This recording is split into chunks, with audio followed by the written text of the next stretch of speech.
Welcome back to اندر vlog. Hopefully سب ٹھیک ٹھاک ہوں گے. الحمدللہ میں بھی بالکل ٹھیک ہوں. آج کی ویڈیو انشاءاللہ بہت ہیلپ فل ثابت ہوگی آپ کے لیے، تو ویڈیو کو اینڈ تک لازمی واچ کرنا ہے. اس ویڈیو میں میں بہت ساری ایسی باتیں شیئر کروں گی کہ جو ریالٹی بیس ہیں اور جن کو اپنی زندگیوں میں شامل کر کے ہم اپنی لائف کو پروڈکٹیو اور اللہ کے قرب حاصل کرنے کا ذریعہ بنا سکتے ہیں. آپ کو پتہ ہے کہ ہم انسان کیوں کہلاتے ہیں؟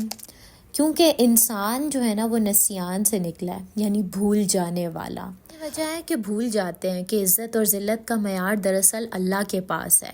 ہم انسانوں سے امیدیں وابستہ کر لیتے ہیں، ان کی طرف سے عزت ملنے کی امیدیں اپنے دل میں پال رکھتے ہیں، اور جب ہمیں وہ عزت نہیں ملتی، ناقدری ہوتی ہے ہماری، تو ہم دل برداشتہ ہو جاتے ہیں اور اپنے نصیبوں کو کوسنے لگ جاتے ہیں. سیاق احمد صاحب جو کہ ایک بہت بڑے ادیب گزرے ہیں، انہوں نے کہا تھا کہ کبھی بھی کسی انسان کی طرف سے ناقدری ہونے پر کڑنا مت.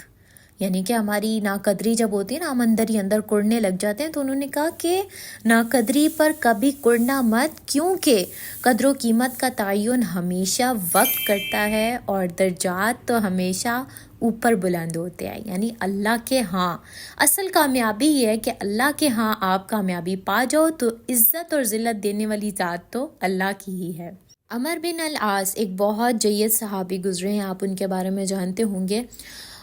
وہ حضرت عمر فاروق رضی اللہ تعالیٰ عنہ کے دور میں جو ہے وہ گورنر بنے تھے. ان سے ایک مرتبہ ایک صحابی نے سوال کیا کہ اے عمر، میں نے نبی پاک صلی اللہ علیہ وآلہ وسلم کو فرماتے سنا کہ جو رومی ہیں وہ قیامت کے قریب غلبہ پا جائیں گے، اور ایسا ہی ہے. آج کل کے دور میں دیکھیں تو یورپینز جو ہیں وہ بہت ان کے پاس اقتدار ہے، ہر فیسلٹی ہے اور دنیا پر حکومت کر رہے ہیں. رومی سے مراد یہ کرسچن لوگ ہیں، ٹھیک ہے. تو انہوں نے وہ مسکرائے، عمر بن العاص جو تھے وہ مسکرائے اور کہنے لگے کہ میں جانتا ہوں کہ وہ کیوں غلبہ پائیں گے، اور میں نے ان پر حکومت کی ہوئی ہے. میں آپ کو 5 ایسی باتیں بتاتا ہوں کہ جن کی وجہ سے وہ غلبہ پائیں گے. ان میں سے پہلی بات یہ ہے کہ جب ان پر کوئی مصیبت آتی ہے تو ایک دم گھبراہٹ ہو جاتے ہیں، لیکن فوراً اپنا محاسبہ کرتے ہیں کہ مصیبت آئی کیوں ہے. کیا ایسی کوئی اسٹریٹجی بنائی تھی یا کوئی غلط دوست بنا لیا تھا جس کی وجہ سے یہ مصیبت آئی. یعنی فوراً اپنا محاسبہ کرتے ہیں، نہ کہ دوسروں کو کوسنا، نہ کہ اپنے نصیب کو کوسنا، بلکہ پہلی انگلی نا ان کی اپنی طرف جاتی ہے اور پہلا سوالیہ نشان وہ اپنے آپ کو بناتے ہیں کہ یہ مصیبت آئی کیوں. دوسری خصوصیت یہ ہے کہ وہ ریکوری جلدی کرتے ہیں، یعنی کہ پہلے اپنا وجہ تلاش کر لی کہ یہ مصیبت آئی کیوں، اس کے بعد فوراً سے اس چیز کو ریکور کریں گے. تیسری خصوصیت جو ہے وہ یہ ہے کہ وہ موقع شناس ہوتے ہیں. وقتی طور پہ اپنے آپ کو نقصان میں دیکھ کر میدان سے بھاگ جائیں گے، لیکن پلٹیں گے ضرور، ہمت نہیں ہاریں گے. وہ یہ ان کی ایک خصوصیت ہے. چوتھی بات جو کہی وہ یہ کہ یہ رومی خیر کے کام بہت زیادہ کرتے ہیں، یعنی کہ چیریٹی بہت زیادہ دیتے ہیں، لوگوں کی مدد کرتے ہیں. ایک بہت اچھی ہیبٹ ہے ان کے اندر. ہم مسلمان ہوتے بھی اس چیز کو فالو نہیں کرتے، اور اگر فالو کرتے ہیں تو ریاکاری کے لیے کرتے ہیں، لیکن وہ لوگ چیریٹی کے کام، خیر کے کام بہت کرتے ہیں. کسی کو دکھ میں نہیں دیکھ سکتے، انسانیت ان کے اندر بہت زیادہ پائی جاتی ہے. پانچویں بات جو ان کے اندر پائی جاتی ہے وہ یہ ہے کہ وہ ناانصافی پر زیادہ دیر خاموش نہیں رہتے، یعنی نکل آتے ہیں اور آواز اٹھاتے ہیں ظلم کے خلاف. زیادتیوں پر خاموش نہیں رہتے بلکہ آواز اٹھاتے ہیں، چاہے اپنے لیے ہو چاہے کسی کے لیے بھی ہو. اور پتہ ہے یہ دنیا تو بنی ہی دکھ دینے کے لیے، جیسے کہ حدیث مبارکہ کا مفہوم ہے کہ مومن کے لیے دنیا قید خانہ ہے اور کافر کے لیے جنت ہے. یعنی کہ مومن کبھی بھی اس دنیا میں خوش نہیں رہ سکتا، اسے لوگوں کی باتیں ہرٹ کریں گی، پریشان کریں گی. لیکن ایک بات ہمیشہ یاد رکھنی چاہیے، جس پر اس دنیا میں مصیبتیں زیادہ ہوتی ہیں وہ اللہ کو پیارا ہوتا ہے.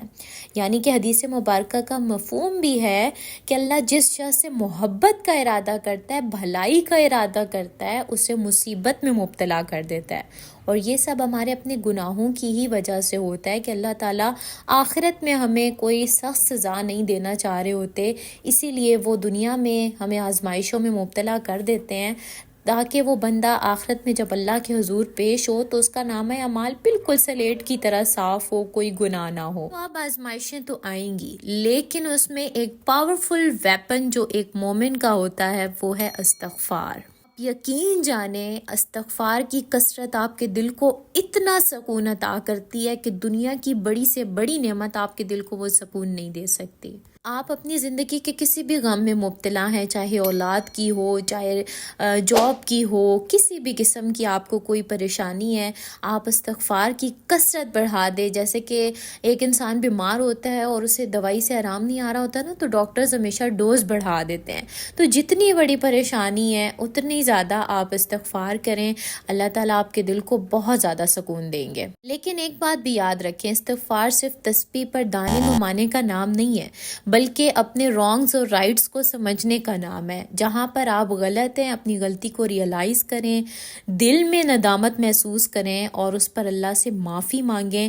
اور استغفار جو ہوتی ہے نا، وہ دو طرح کی ہوتی ہیں، ایک ہوتی ہے جن کا تعلق اللہ سے ہوتا ہے، ایک کا تعلق بندوں سے ہوتا ہے۔ تو اگر آپ نے کسی کے ساتھ زیادتی کی ہے تو آپ بے شک استغفار کی تسبیحاں گھماتے رہیں، آپ کو کبھی سکون نہیں ملے گا۔ اور ایک آخری بات جو کہنا چاہوں گی وہ یہ ہے کہ اپنے دلوں کو صاف کریں، کسی کے لیے دل میں بات نہ رکھیں۔ ہو جاتی ہیں باتیں، لیکن صلح صفائی سے کام لیں اور درگزر کریں، اس میں آپ کا اپنا فائدہ ہے کہ آپ کو قلبی سکون ملے گا۔ تو ویڈیو کو مسٹ لائک کرنا ہے اور چینل کو سبسکرائب بھی کرنا ہے۔ اللہ حافظ۔